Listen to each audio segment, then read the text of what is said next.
सोचा बैठल है 2021 से 2002 से, पहले वो प्रधानमंत्री था, समझ गए। तो संविधान की सारी शक्तियां प्रधानमंत्री के पास में था।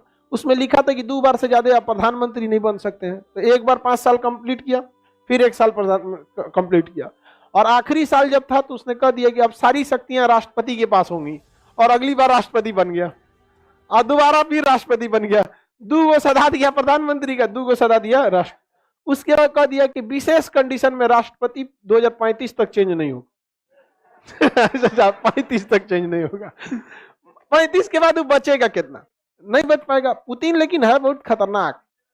यूक्रेन का एक अलग ही विवाद चल रहा है। किससे चल रहा है भाई? रूस से उसका विवाद अलग ही चल रहा है। यूक्रेन और रूस का विवाद क्या है? ये विवाद समझिए ध्यान से। ये देश कौन सा है? यूक्रेन। यूएसएसआर जब अलग हुआ, यूएसएसआर कब टूटा था? 1991। उसमें ये 3 तो बाल्टिक टूट गए, उसी में बेलारूस टूटा, उसी में यूक्रेन टूटा। यूक्रेन के नीचे देखेंगे मोल्डोवा, उसी में टूटा। यूक्रेन के नीचे एक छोटा सा देश होगा मोल्डोवा, मिल गया है मोल्डोवा। कौन देश है? मोल्डोवा। लाइव वाले सब लोग देखते रहे, कौन देश है? मोल्डोवा। मोल्डोवा। देखिए यूक्रेन जब अलग हुआ किससे? 1991 में, तो भी ये रूस के फेवर में ही था। रूस के क्या था? फेवर में था। फेवर में था। रूस के किस में था? फेवर में। फेवर में था। जब ये यूएसएसआर में शामिल हुआ था 1970 के दशक में, तो यहां एक छोटा सा राज्य है रूस जिसका नाम है क्रीमिया। देखिए लिखा है नक्शा में, लिखा होगा क्रीमिया। यूक्रेन का निचला राज्य का नाम है क्रीमिया। क्या नाम है? फ्लोरेंस नाइटिंगेल किस युद्ध में भाग ली थी? 1854 के क्रीमिया। नीचे मिल गया वो क्रीमिया, मिला कि नहीं मिला क्रीमिया? तो ये क्रीमिया रूस का था। किसका था? रूस का था। ये क्रीमिया जो था वो रूस का था। ये बड़ा वाला देश कौन है? रूस।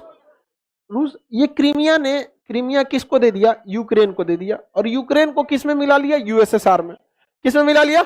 यूएसएसआर में। Union of Soviet socialist Republican, USSR, Soviet संघ रूस का पुराना नाम था। यहां इसको मिला लिया। लेकिन 1991 में सोवियत संघ की अर्थव्यवस्था गड़बड़ा गई और सोवियत संघ बिखर गया। सोवियत संघ के बिखरने के बाद यूक्रेन अलग हो गया। लेकिन यूक्रेन नौटंकी करना चालू किया। यूक्रेन जाके मिल गया यूरोपीय यूनियन वालों से। किसे मिल गया? यूरोपीय यूनियन वालों से। तो तब तक रूस कुछ नहीं बोला। लेकिन रूस में 2014 में यूक्रेन में सत्ता में थे पेट्रो यानुकोविच। इनके समय यूक्रेन के लोग दबाव बनाने लगे कि तुम नाटो के सदस्य बन जाओ। किसके सदस्य बनो? NATO, North Atlantic Treaty Organisation. अब आपको पता है इसके जो 29 देश हैं अब 30 हो गए। माल्टा शामिल हुआ है, 30 हो गया। अभी जब आपको बताया तो 30 हो गए थे। अब इन तीनों देशों का है क्या कहना है भैया कि हम 30 पे अगर किसी ने हमला किया तो हम 30 मिलके मारेंगे। क्या ये रूस के लिए सही है? तो रूस यूक्रेन को समझाया कि तुम नाटो का सदस्य मत बनो। तो कहा कि आप होते कौन है हमारा हमको नसीहत देने वाले? तो रूस कहा कि अपनी औकात देखे हो। 2014 में इसने क्रीमिया पे कब्जा कर लिया। ये यूक्रेन का निचला भाग का नाम क्या है? क्रीमिया। रूस ने किस पर कब्जा कर लिया? क्रीमिया पर कब्जा कर लिया। पूरी दुनिया देखते रह गई। अमेरिका ने प्रतिबंध लगाया कि कोई भी देश अगर रूस से कोई सामान खरीदेगा तो अमेरिका उस पर काटसा एक्ट लगा देगा, क्योंकि अब डायरेक्ट लड़ नहीं सकते तो उसके व्यापार को खत्म करेंगे। तो बहुत सारे लोग रूस से व्यापार नहीं करते थे।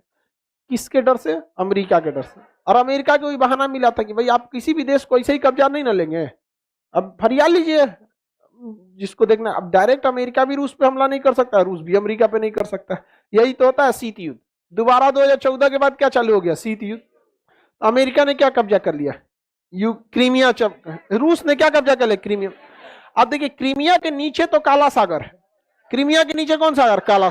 लेकिन क्रीमिया के ऊपर एजोब सागर होगा। देखिए कौन सागर है? एजोब सागर। क्रीमिया के ऊपर सागर एजोब सागर। अब इस एजोब सागर पे पूरी तरह से कब्जा किसका हो गया? रूस का। क्योंकि क्रीमिया अगर कब्जा होगा तो ऊपर का एजोब सागर किस पे कब्जा होगा? रूस का। रूस का यहां पे कब्जा हो गया। इसके बावजूद यूक्रेन नहीं माना और वो किस पे जाने लगा? नाटो में। एजोब सागर नहीं मिला। देखा जी उसको हल्ला कर रही है। यहां अगुआ बैठ के चाय चिल्लाते रहती है, कहाँ मिल गया एजोब सागर?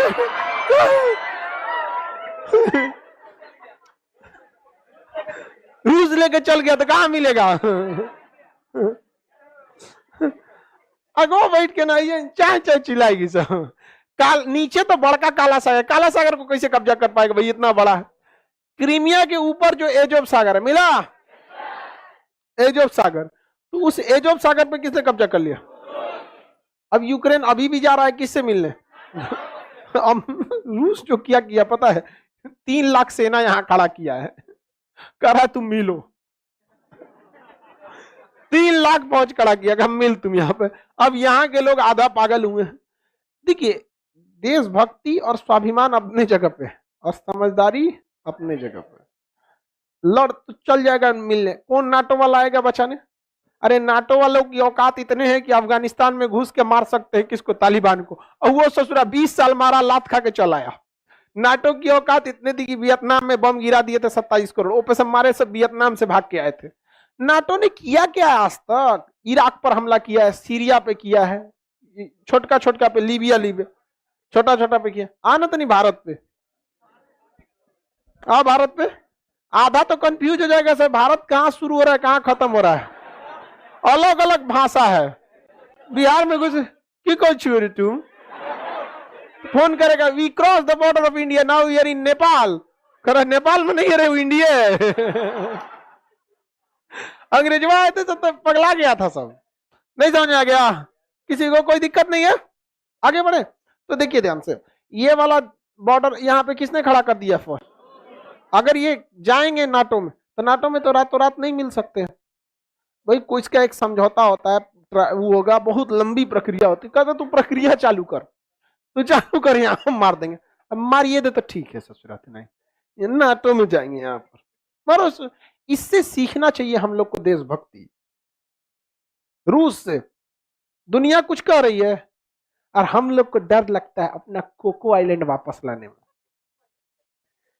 बताइए, म्यांमार का कोको आइलैंड ले आने में हालत खराब हो जाता है। एक हमारे सरकार, एक बहुत बड़े मतलब ठीक ठाक थे पोस्ट पे, सरकारी पोस्ट पे थे, हर चीज पे था, उनको बोले काहे नहीं ला रहे हैं कोको आइलैंड? कह सर पॉसिबल थोड़ा मुश्किल है ना। तो हम अगर आपको कोको आइलैंड मुश्किल लग रहा है तो अक्साई चीन तो आप नामुमकिन कहेंगे।